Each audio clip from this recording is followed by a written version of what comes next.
Good morning and welcome to Peace Out, where we are all learning together to peace out, right? We're all learning and figuring it all out together, learning how to trust God in the middle of our struggles, which is a little bit about what I'm going to talk about this morning. Just learning how to trust Him and let that peace reign in our hearts, right? So we're just gonna take it off, and I'm this the technology issues have been a challenge for me this week. How's that? So I'm in the middle of some challenges and figuring some things out. So I'm switching over to my phone for the lives, and we'll just see how that continues to go or not. We'll figure that out. But anyway, I hope you're having a good morning. Mine's been so far so good, right? So this morning, after yesterday's devotions, I've really been thinking about that wilderness experience, and if I get a chance to title this, which I don't think I do, I don't even know, but if I get a chance to title this, it would definitely be the wilderness test, right? The wilderness test, because I've been thinking about how, as they came across, how God provided for them all along the way, but I also thought, when they came out, they weren't even really excited that they came out of slavery, right? They were more upset because their norm had been messed up. And so as they began traveling across the wilderness, they had all these different challenges. And the challenges were going to be there anyway, right? The challenges were going to be there no matter what. The challenges were going to be there even if they stayed in slavery. They were going to have challenges. So challenges are going to be challenges, and our life is fraught with challenges. We have all kinds of challenges every single day. Some days are worse than others. Some days are better than others. Some days we manage them better than we do others, right? And so, but there's all these challenges. And so I started thinking about how God met all of their needs and how they were just really tested in the wilderness during this period of their time, their lives. And most of them ended up dying in the wilderness because they didn't trust God for the journey, right? And so I don't want to die in the wilderness. I don't want my faith to die in the wilderness. I don't want my trust for God to die in the wilderness, right? And so as I was thinking about all of this, I was like, does this show us, and it's just a question, it's a rhetorical question mostly, does this show us that they maybe weren't really trusting God when they were in slavery? And now when they got out into the wilderness and their lives changed drastically, did they not know how to trust God? And that's one of I'm gonna put a plug in here for the word is studying the word, memorizing the word, knowing the word, because when those struggles come, then we have something to draw from. Right? When the battle is raging is not the time to try to find God as our refuge. We get to know God when things are good, which slavery wasn't good, don't get me wrong. But when things are going good is the best time to get to know God. Then when a struggle comes, you go, oh, I got this. Oh, we got this guy. God's got me. He's my refuge. I know Him as my refuge. I figured that part out. And now when something happens, I can just run to that refuge and hide, right? And so learning more about God when things are good is actually a good strategy rather than trying to get to know our refuge in the middle of a storm, right? If you think about this, now most of you that watch are from Oklahoma, not all of you, but here in Oklahoma, we have tornado season, and we have most homes have cellars, but we don't wait till a tornado comes to go down and make sure the cellar's right, right? Right about spring, right before tornado season comes, we're going to stop, right? We're going to go down and make sure, is it leaking? Is our cellar leaking? Do I have some water in there? Do I have some emergency food supplies? Do I have a battery-operated radio? We go and make sure that cellar is equipped to handle us during a storm. Then when a storm comes, we go, oh, let's go check out the cellar. Let's all go to the cellar. But we don't wait to open that door until a tornado comes. It's the same type of thing with trusting God, right? We want to trust God when things are going good too.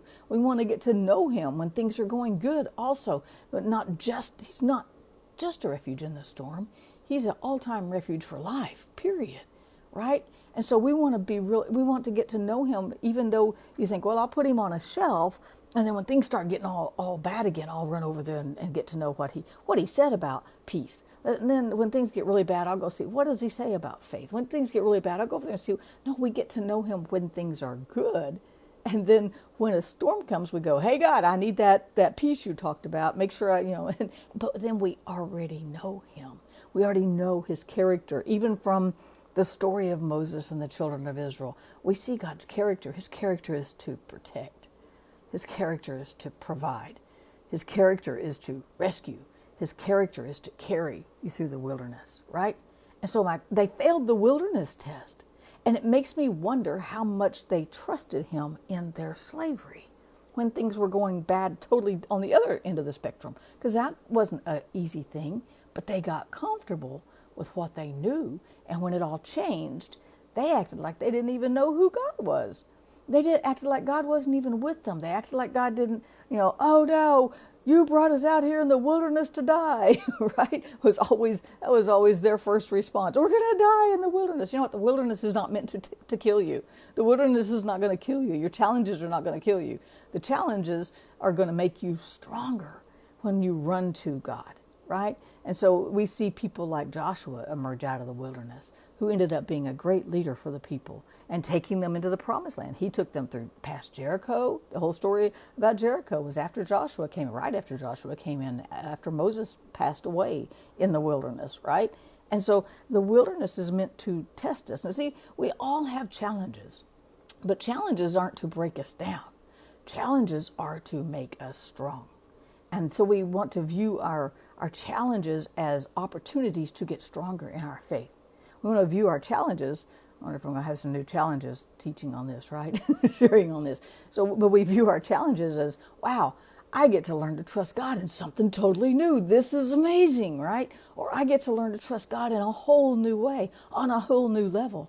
Bodybuilders, they welcome the challenge. Can I lift just one more pound?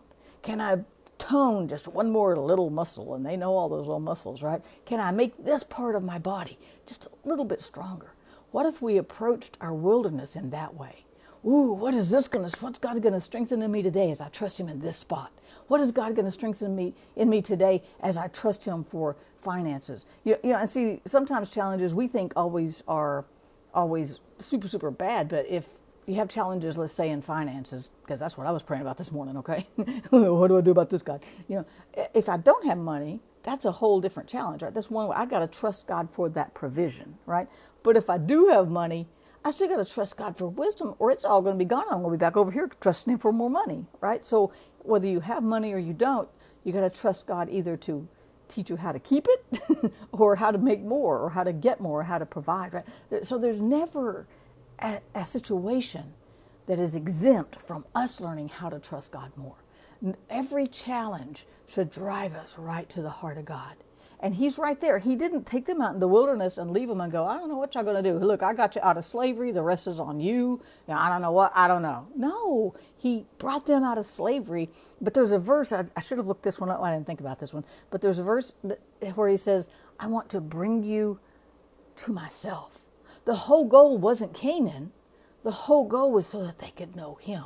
He wanted that relationship with his people. Exodus 34:14 in the New Living, the Old New Living says, God is passionate about a relationship with his people. The wilderness experience wasn't just so they could go through the wilderness. The wilderness experience wasn't just to get them to Canaan land. Although the promises are there, that's obviously the goal, right? But the wilderness experience was so they could learn to know God more, so that they could learn to trust him more, so that they could learn to rely on him. They could learn his ways and not just his deeds, like it says in Psalm, I believe it's 103 or 107, says that Moses knew his ways. They only knew what God could do. He wanted to get to know his people in the wilderness. That was the whole point. And so don't fail your wilderness experience, right? Don't fail when the challenges make you stronger. Challenges can help, it reveals to ourselves sometimes, different challenges, how much, to us, it reveals to us how much we're trusting God. Others don't have any clue of that, right? And God already knows. So let those challenges show you what you need to strengthen in your life. Do I need a stronger prayer life? Do I need to know God in this way? Do I need to learn the Word more? I don't know what the Word says about this, and this is what I'm going through. And I want to say this too. In Psalm 119, David said, your Word lights my path. You don't need a light on the path in the daytime. When you go hiking or you go backpacking or you go camping, you take flashlights for when it's dark. So we can't always experience that light on our path until we experience the darkness, the challenge in our life. The challenge is, am I going to trust God in this? Whatever your this is, whatever my this is, the challenge is, can I trust God today? Because when we learn to trust God, no matter what the challenge is, no matter what the situations are, when we learn to trust God, that's when we will have peace. So trust Him. Let the challenges shape those spiritual muscles. Let those challenges reshape your faith or redefine your faith as you trust Him for one more day. And peace out. Have a great day. I'll see you guys in the morning.